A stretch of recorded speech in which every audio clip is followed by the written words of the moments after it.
careful what you do, because you may be next. I'm Jabeki. I'm 19, 6'4", and I'm definitely allergic to Cookie Crisp. I only date boys that got bulldog faces, so if you ain't in the dog pound, I'm taking you to the vet. I'm a whole lot of attitude, so if you don't like me at my worst, my best is basically the same, so f*** off. What's up? I'm Drew. I'm 23, and I just really hope the girl has little hands like a rat, because I really like that type of stuff. Hey, I'm Jarek, 21. If the girl seems chill, I'll take her to Home Depot. Get her anything under $20. So that's the kind of guy I am. I am Juby. I'm 25. 90% chance I'm allergic to batteries, so hope she leaves the double A's at home. Jarkus, 19. Don't really want to be here. I'm gonna go. What is up, Jaquan, aka Jaquan the Jequel. I'm 25. No idea what this girl looks like, but I'm gonna lick the shit out of that butt. The year is 1965. As the Beatles' Ticket to Ride blares on your piece of shit radio from the 60s, your pal Ricky leans over and says, "Hey, turn that racket from the 60s down. I wanna show you something." And he flips on his dumpy ass TV. Bachelor number 2, would you tap your head and rub your stomach and in your sexiest voice say, "I love you"? Man, baby, I love you. Whoa, what the freaky hell is this? A dating show, you say? And then your pal Ricky leans over once again and says, "Oh, hell yeah, baby. This is The Dating Game, the very first dating game show produced by Chuck Barris in 1965. I mean, right now. It was supposed to just be a cute game show as opposed to a reality show, where typically one bachelorette or bachelor would pick between 3 potential gamers that they can't see on the other side of a wall, and then they ask the gamers gamer questions, and then the bachelorette picks one of them based on their answers, and then the show pays for them to go on a date. So the dating game becomes like a super smash hit and is super iconic all the way up until the show ends in 1999. Excuse me, hold on, Mr. Christensen. 1965 to 1999? If my math is correct, that's like 100 years. What the heck happened during all that time? How did shows become so trashy? Also, where did you get your shirt? I love your shirt. Well, first of all, Mr. Christensen is my father. Please, call me Artemis Fowl, and I'm gonna get to all of that. And you can get this shirt, along with many others, on my new online dating website, okjakey.com, but I'm gonna get to that later too. Okay, so 1985. Across the pond in the UK, they get Blind Date, another smash hit dating show, very similar to The Dating Game, except now you also get to see the dates they go on afterwards. Oh, what's that, boy? Oh, you're picking up a small scent of trash? And then in the 90s, a handful of other dating shows would start to pop up, like Studs in 1991 or Singled Out in 1995. A few fun facts about Singled Out. It was the first dating show on MTV, but I think we all know it was definitely not the last. And the host was 90s Chris Hardwick, and his hair took a hard left and a hard right in the center of his head. 2001, Fox debuts Temptation Island, and does someone drop a dookie in here? It smells like trash. Ladies and gentlemen, game shows have left the fucking building, and we are now entering the trash zone of reality dating shows. Basically, get a bunch of couples that aren't sure they want to be couples, spoiler, they don't, and then separate them into male and female houses, and then throw in a bunch of single people and see if anyone gets tempted. Get it? Like the name of the show. Also, the host is Mark Wahlberg. No, not that one. Yeah, that one. As you could imagine, because Temptation Island was not only one of the first trashy dating shows, but one of the first trashy just reality shows, period, it was super controversial. 2002. All right, Chief, let me run a scenario by you real quick. You're pushing 30. You're HOT, hell, O, trauma. You're a little entitled. You're single. What the heck? You're single and you're tired of it? Oh man, okay, chill, check this out. Go on TV and date 30 women at the same time. And try not to become a sociopath. That's right, I'm talking about The Bachelor, a show where 30 women compete for the heart of one lovely fucker. Keyword being compete, because The Bachelor was actually one of the first shows to introduce a competition/elimination aspect that occurred over an entire season versus just being episodic. So suddenly it's not just about falling in love, it's about surviving to even get a chance at falling in love. Also, I'm using air quotes because it should be noted that a lot of elements surrounding the narrative of each Bachelor season and also just dating shows in general are heavily influenced and manufactured by the show's producers and editors. So it's like reality TV if reality TV is Italian for not very real.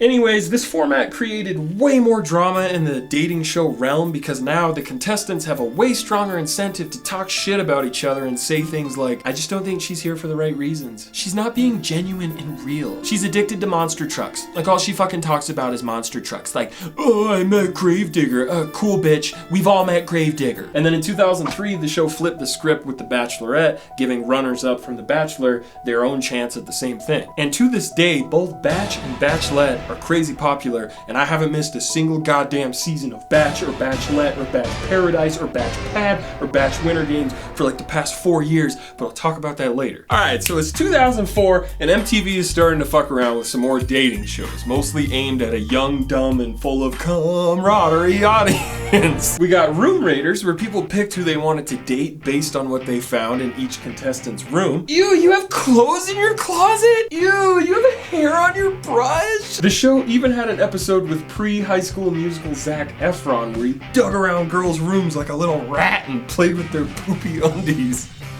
Hey, remember when I said that these shows were fake? We got Date My Mom, where a young bachelor goes on 3 different dates with 3 different moms, and the moms have to make a case. I just think the show is really funny. The moms have to make a case for them to go on a date with their son or daughter, and then the young bachelor, he picks a mom, and then the Wikipedia page says that the show allegedly is scripted. What? Dude, you know I wanted you to date my mom, though! 2005, we got God of War. Wait a second, editor. Not that one. No, not that one. Yeah, that one. Wait a minute. Why are we talking about God of War? Next! That's right, Next came out in 2005, and it was like the most addictive, bite-sized piece of trash MTV has ever produced. 5 daters, 1 baiter. The longer you last on a date, the more money you make. If the baiter doesn't like you very much, thank you next, sweetie. And also the show is really fake because everyone says shit like this. I'm Chris, I'm 23, and white chocolate is back to get this girl to taste my milky goodness. Yeah!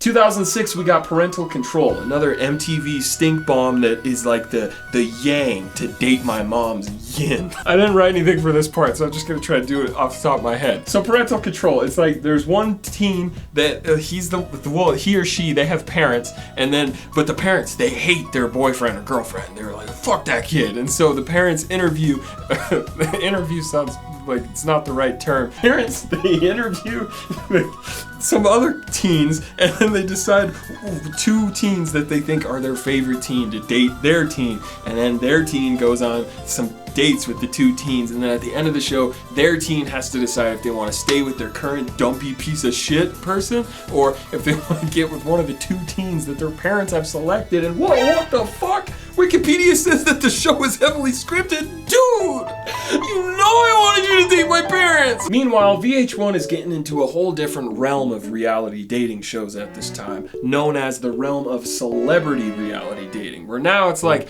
neither the contestants or the batch are even pretending that they're there for the right reasons. Rock of Love with Bret Michaels, Flavor of Love with Flava Flav, I Love New York with the entire state of New York. Alright, we need to fucking start speeding through this shit. 2008, Millionaire Matchmaker. A matchmaker tries to coach millionaires on dating because they're the ones who need help dating. Jesus fucking Christ. 2009, shit's getting mad gimmicky now with shows like Dating in the Dark, which isn't even worth talking about because, yep, it's exactly what it sounds like. They're in the dark and they're dating. Bravo, this is Niner. We're going dark, putting on the night vision goggles, performing a Rainbow 69. 2010, Baggage with Jerry Springer. It's just like the dating game, except not at all. And everyone has baggage, haha, get it? Because they have secrets. secrets and trauma in their baggage, and then they get eliminated based on their baggage, and then the TSA comes in and they're like, you can only have 3.4 ounces of fluid in your bag. Get on the ground! 2012, people are still lying on the internet. Like, remember from the online dating video with Catfish? Except now MTV turned it from a movie into a show. Oh my god, it's like that video and this video are companion pieces. It's like they're dating. Oh, give him the rose, give him the rose. 2013, MTV's blasting dingers out of the park again with Are You the One? People are matched up before the show based on science and rockets, and then all the contestants are thrown into the same house and they have to figure out who's each other's match. But here's the catch, they only win money if everyone figures out who their match is. Couple fun facts about Are You the One? Not only is it one of the higher quality pieces of trash out there, but a decent handful of couples from the show have actually stayed together to this day after the camera stopped rolling, which, as I'm sure you've pieced together, is pretty uncommon. Oh, so you're saying you don't want to date my mom? Dude, what the fuck? 2014, we got Dating Naked. No, not Dating Me, silly. It's a show where people are naked and they send more naked people to the island and then they all date. And they try hard to fall in love and try even harder not to get boners. 2015, we're hopping back on the Hogwarts Express and going across the pond back to the UK with Love Island. So like, basically, I don't know, like people are in a villa and they couple up and they become friends. That's like fucking New Zealand. They become friends, Jermaine, Britt, and they become enemies for being muggy, and they get voted off by their muggy friends, and then the fans also vote people off through text, and Islanders get text. You look like. Oh, I got text! And then they're constantly throwing in new single Islanders to add to the drama, and honestly, the best introduction to Love Island is just go watch Noel Miller and Cody Ko play the mobile game, because they're really good, and there's like a bunch of them now. And actually, yeah, that's the best way to measure how far dating shows have come over the course of 50 years. There used to be a fun game show on TV designed to get people dates, and now there's a mobile game based on a reality dating show empire that has practically been engineered to turn any contestant into a social media influencer, which equals more followers, which equals doing ads on your Instagram, which equals making that coin, which equals a lot more people being on these shows for the wrong reasons, because drama awards way more attention. So now it's 2020, right? And we're living in a world that has so many fucking dating shows. Like seriously, I couldn't talk about all of them if I wanted to. I tried to just hit the biggest ones on my timeline, but I didn't even mention 90 Day Fiance, Married at First Sight, Date My Ex, Back with the Ex, Ex on the Beach, Ready for Love, Tough Love, Love Connection, Love Island US, Love Island Australia,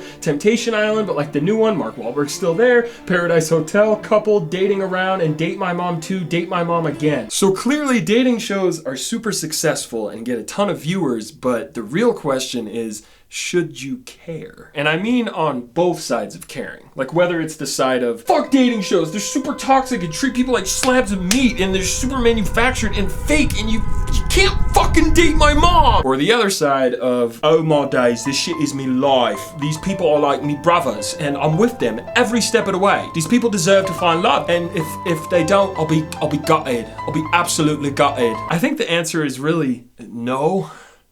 Or yes, like you can care if you want. Personally, the category I'm in, I like to refer as I suffer from depression, and dating shows are like the ultimate comfort trash medication where I get together with my friends and we eat snacks and joke about it while also getting extremely invested. I wouldn't say that I'm necessarily proud of this, but I fucking love dating shows. I eat all of this shit up. And regardless of whether you think they're fake or not, you can't deny that the production and editing of some of these shows, especially The Bachelor and all of the Bachelor spin-offs, oh my god, dude, it's like Oscar-worthy shit. Really, the reason why I love all these dating shows is directly tied to this YouTube channel. In 2016, when my channel first started to pop off, I moved in with my sister, her boyfriend, and their newborn baby so I could save money and work towards doing this shit full time. And during the late nights where I would either be tired or stressed out from working on shit, or Julie would be like half dead from taking care of my wonderful nephew, we would often meet in the living room and either watch like the dumbest teen drama like One Tree Hill or the juiciest trashiest show like Bachelor in Paradise. Because sometimes the best medication might actually be garbage that can just help turn off all the noise in your brain and give you something else to think about, if only for an hour. And ever since that time, like I mentioned earlier, I haven't missed a single season of Batch or any possible flavor of Batch. So are dating shows mostly terrible? Yes. Do they possibly prevent the further evolution of the human brain? Yeah, for sure. As long as there are lungs in my breath, will I ever stop watching dating shows? No, I'm gonna definitely keep watching them. Yeah, that's for sure. Please follow me on Instagram and Twitter so that I can further influence you with feet and toe pics. And thank you for watching my video. Hey, but what about the shirts, Artemis Fowl? Oh yeah, shit. Hey guys, it's me, Nakey Jakey's sister, Nuki Juki, aka The Noobster, and I'm here to tell you about the hottest new dating site, okjakey.com. You ever looked at someone and thought, man, I don't want to date you, but I would mess up that shirt though. Oh my god. On okjakey.com, you can date all kinds of shirts. Short sleeves, long sleeves.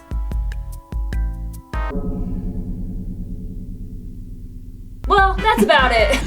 Wow, Jukester, that sounds pretty cool. Slap me up, sis.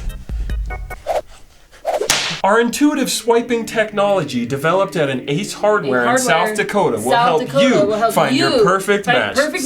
Stop it. You could say, yeah, I like that one. And if it's a match, you can view the shirt's profile or just keep on swiping.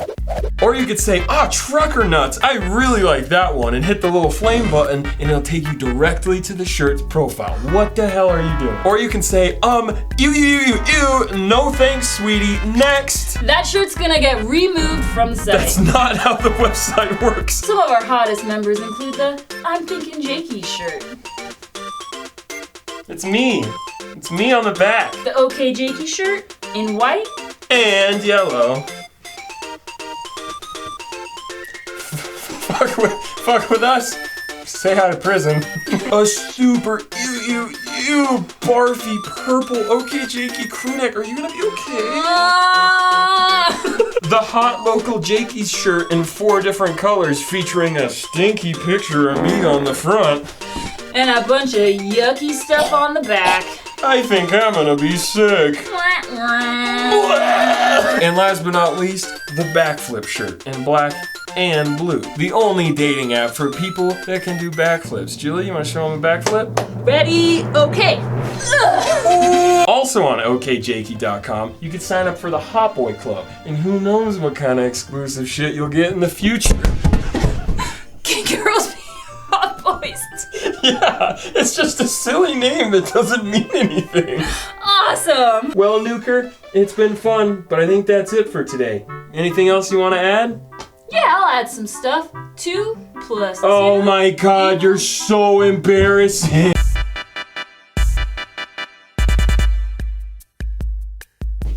Wow, Nukester, that sounds pretty cool. Slap me up, sis. I'm just straight like beaming you. That's gonna look so funny. I wanna see it. It's okay, my nose. Alright, hold on. I think the ball is a great idea.